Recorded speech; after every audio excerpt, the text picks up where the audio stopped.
మనుషుల్ని అర్థం చేసుకుంటాడు కానీ దేవుణ్ణి మాత్రం అర్థం చేసుకోలేకపోతున్నాడు. ఎన్ని చేసినా ఎంత ఇచ్చినా మనిషి దేవుణ్ణి అర్థం చేసుకోవడానికి బదులు అపార్థం చేసుకుంటున్నాడు.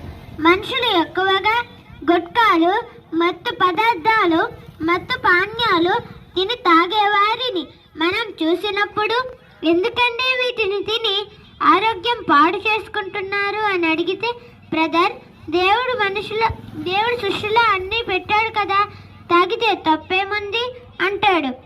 అంటే వీడు దేవునికి కౌంటర్ వేస్తున్నాడు. మరి దేవుడు వేసే కౌంటర్ కూడా ఉంది, దాంతో వాడికి లేవడు. అది ఎలా ఉంటుందంటే, నాయనా, సృష్టిలో జీడిపప్పు పెట్టాను, గన్నేరు పప్పు పెట్టాను, మరి జీడిపప్పు ఎందుకు తింటున్నావు, గన్నేరు పప్పు ఎందుకు తినడం లేదు అని దేవుడు అడిగితే వాడేమైపోతాడండి? అందుకే దేవుని కౌంటర్ వేయాలని చూడకండి, మీరు ఎన్కౌంటర్ అయిపోతారు. దేవునికి సెటైర్ వేయకండి, దేవునిలో సెట్ అవ్వండి.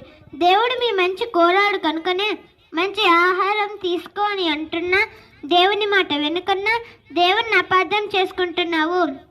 దేవుడు మనల్ని ప్రేమించి ఈ ప్రకృతినిచ్చి మనల్ని తన కోసం బతకమంటే దేవుణ్ణి మరిచి మనుషుల కోసం బతుకుతూ సృష్టికర్తకు బదులుగా సృష్టిని పూజిస్తూ దేవునికి దూరం అవుతున్నారు.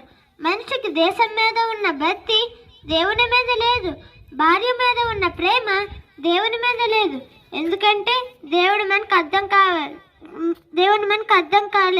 మరి దేవుడు మనకు అర్థం కావాలంటే మనం ఏం చేయాలో తెలుసా? కీర్తనలు 1వ అధ్యాయం 2వ వచనం చదువుకుందాం. కీర్తనలు 1వ అధ్యాయం 2వ వచనం చదువుకుందాం. యెహోవా ధర్మశాస్త్రం నందు ఆనందించుచు దివారాత్రము దాన్ని ధ్యానించువాడు ధన్యుడు అన్నాడు. అంటే దేవుని వాక్యాన్ని ఆనందంతో చదవాలి. చాలా మంది బైబిల్ని అర్థం చేసుకోలేకపోతున్నారు.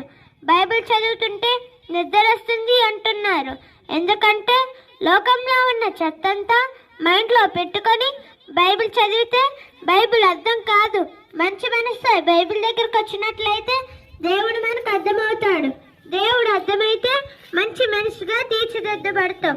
కాబట్టి బైబిల్ని సరైన రీతిలో చదివి సరైన వాక్యాన్ని దేవుణ్ణి అర్థం చేసుకొని మీ జీవితాన్ని సెట్ చేసుకోవాలని కోరుకుంటున్నాను. అందరికీ వందనం.